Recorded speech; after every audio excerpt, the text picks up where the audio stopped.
Hi this is Divya Agarwal, you guys are watching Times. Dheeraj के साथ ना मतलब आपको समझ नहीं आएगा वो मजाक कर रहा है या वो सच में you know he is being sarcastic और he is being like he is joking. तो कई बार ना वो मेरे साथ ना ऐसे सार्कास्टिक प्ले करता था, तो मैं बोला तुम मजाक कर रहे हो तो तुम सच में बोल रहे हो ऐसा। तो he is a very funny guy. मुझे चाहिए ऐसी शादी जिससी जो हो बहुत सादी सी और जिसमें मैं खुद इंजॉय करूं।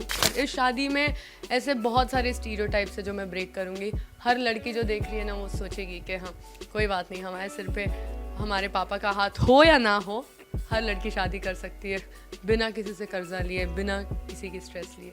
तो ये जो कैरेक्टर है ये बड़ा ही सीधा सादा, बड़ा ही प्यारा गुलाब की तरह का एक कैरेक्टर है, पर आई think it has a lot of petals in it. बहुत एक एक करके पेटल्स गिरेंगे, आपको समझ में आएगा। So it's a very different character. And इतना बता सकती हूँ, जो एपिसोड 1 में what you see Disha Singh as an episode 1 is definitely not what you'll see in the last episode. हमारी बातें बंद ही नहीं होती है, हमारी मस्ती, हमारी टटलूबाजी बंद ही नहीं होती है।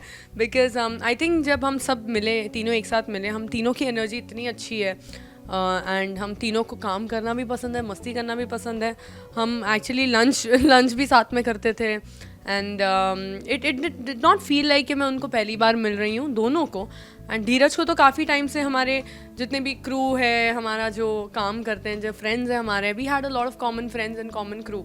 But Nargis was a complete surprise, you know. मतलब एक प्री कंसीव नोशन होता है हर किसी के बारे में कि ओ फिल्म की हैं तो थोड़ा सा आराम से, बट उन्होंने तो बिल्कुल आराम से नहीं रहने दिया। उन्होंने she was just out there and she was so bubbly. And I think हमारा जो डायरेक्टर था उनकी वजह से भी ये थोड़ी लीनियंसी काफ़ी अच्छी हो गई थी। उन्होंने कभी डांटा नहीं हमें सेट पे। सो लकीली जो स्क्रिप्ट थी, हमारे जो स्क्रिप्ट राइटर हैं उन्होंने काफ़ी अच्छा काम किया। उन्होंने जो डायलॉग्स थे वो ऐसे लिखे थे कि ऑटोमेटिकली हमें यू नो वो एक लहजा मिल जाएगा लैंग्वेज का। बट बेस्ट बात ये हो गई कि जब हम बनारस शूट करने गए थे तब, बिकॉज एवरीबडी बनारस में वही लिंगों में बात कर रहे थे, तो we just started having fun so much with the language कि मुझे अभी भी याद है, मैं सेट से वापस आ गई, शूट ख़त्म हो गया टटलूबाज का, फिर भी मेरा जो टंग है it was still the same. मैं स्टिल अब इवन टुडे लाइक अभी मैं टटलूबाज के प्रमोशंस के लिए इतने टाइम बाद वापस आ रही हूँ, तो फिर वो the way I am speaking उसमें भी आ ही जाता है। अगर मैं थोड़ा और इंतज़ार करेंगे तो फिर हम वैसा ही बात करेंगे। So it just grows on you. तो जब उन्होंने मेरे को अप्रोच किया था एंड उन्होंने स्क्रिप्ट दी थी, तो वो चाहते थे कि मैं इज़ाबेल का ऑडिशन दूँ, और मैंने इज़ाबेल का ऑडिशन दिया था जो कैरेक्टर नरगिस प्ले कर रही हैं। और चैनल वालों को और प्रोडक्शन को, बलजीत जो हमारे प्रोड्यूसर है एंड चैनल जो है एपिकॉन को, उनको मेरा इज़ाबेल का ये ऑडिशन भी पसंद आया था। बट देन दे सेड कि can you try for Disha also. तो फिर मैंने दिशा का भी ऑडिशन दिया एंड काफ़ी टाइम तक उनके बीच में ये बात चल रही थी कि दिव्या को हम इज़ाबेल बनाएं या दिशा बनाएं। तो I think that was a very good thing because I can feel that you know they can see me in both the lights, which is a great thing for an actor.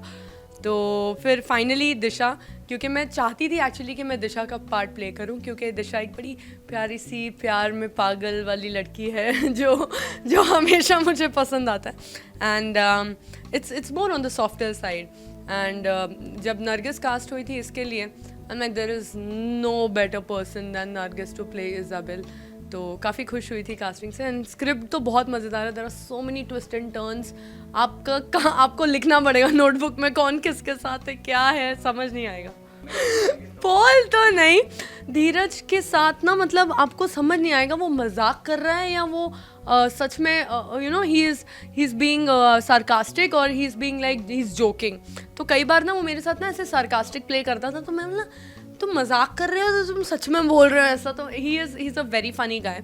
And बोलते हैं ना कि set पे हम ऐसा नहीं होता था कि अपने अपने वैनिटी में बैठे हुए हैं, हम बात नहीं कर रहे हैं, ऐसा नहीं है। कभी वो वैनिटी में आ जाए, कभी मैं उनकी वैनिटी में जाके हमने इतनी बकवास बातें की, इतनी मस्ती की। And I think that was the fun. And Bulbul का जो रोल था धीरज का। I think it brought that flavour also, जो हमारी मस्ती जो सेट पे थी वो फ्लेवर उनके कैरेक्टर में भी आया और मेरे कैरेक्टर में भी आया।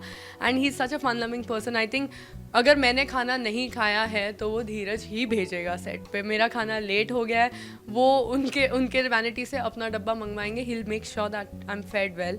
एंड आई थिंक प्रोडक्शन से ज़्यादा मेरा उन्होंने ही ख्याल रखा है सेट पे। प्लानिंग तो बहुत, सुनते ही डर लगता है कि ओ इतनी चीज़ें होती हैं।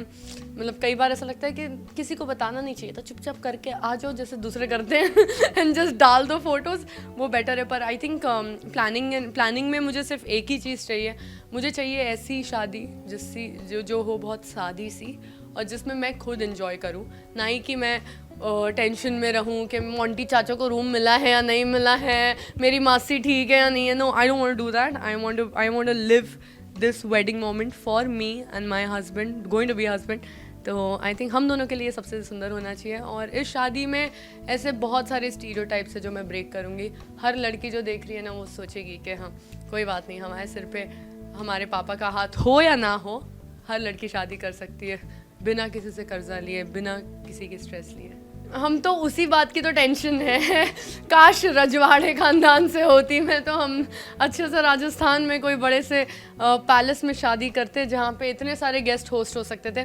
पर दोस्त ही इतने हैं और अपूर्वा के भी इतने दोस्त हैं, समझ ही नहीं आ रहा है कि इस चीज़ को प्लान कैसे करें। पर कुछ ना कुछ तो करेंगे, ऐसे डिवाइड कर देंगे, मेहंदी में सिर्फ यही लोग अलाउड है, शादी में सिर्फ यही लोग अलाउड है, रिसेप्शन पे कुछ तो सोचेंगे। फैंस को बस यही मैसेज है कि मेरी ज़िंदगी में प्रोफेशनली और पर्सनली बहुत चीज़ें चल रही हैं और मैं चाहती हूँ कि आप लोग सपोर्ट करो। एंड मेरी ज़िंदगी का यही मकसद था कि मुझे अपनी दोनों चीज़ें एकदम बैलेंस करके चलनी है और खुश रहना है दोनों में। So please join my happiness and please support my career. Thank you so much.